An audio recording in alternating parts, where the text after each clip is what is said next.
સૂર્યના ધન રાશિમાં પ્રવેશ કરતાં જ કમૂરતા લાગી જાય છે.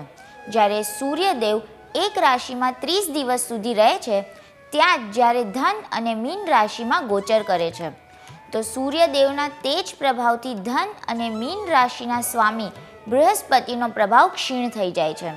એને લઈને 1 મહિના સુધી ખરમાસ લાગે છે, જેને કમોરતા પણ કહેવાય છે. આ દરમિયાન શુભ કાર્ય કરવાની મનાઈ હોય છે.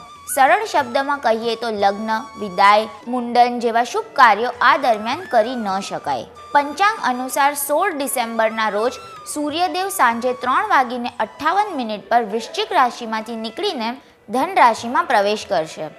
આ દિવસથી ખરમાસ લાગી જશે. આ રાશિમાં સૂર્યદેવ 30 દિવસ સુધી રહેશે.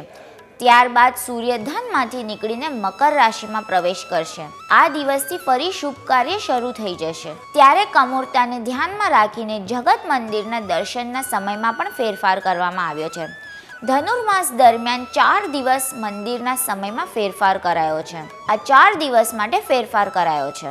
ભગવાન દ્વારકાધીશના જગત મંદિરમાં પણ સવારે 5:30 વાગે મંગળા દર્શન થાય છે. આમ જોઈએ તો સવારે 6:30 થાય છે, પણ આ દિવસો દરમિયાન સવારે 5:30 મંગળા દર્શન થાય છે અને 10:30 અનોસર બંધ થાય છે. સાંજનો ક્રમ નિત્ય મુજબ હોય છે.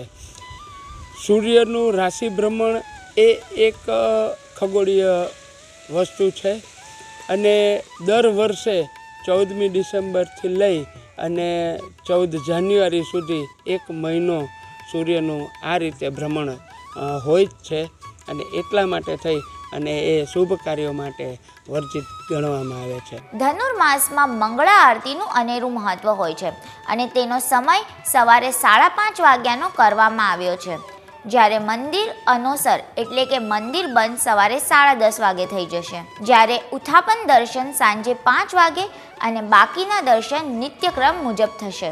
આવા જ અન્ય વિડીયો માટે જોડાયેલા રહો વાઇબ્સ ઓફ ઇન્ડિયા સાથે.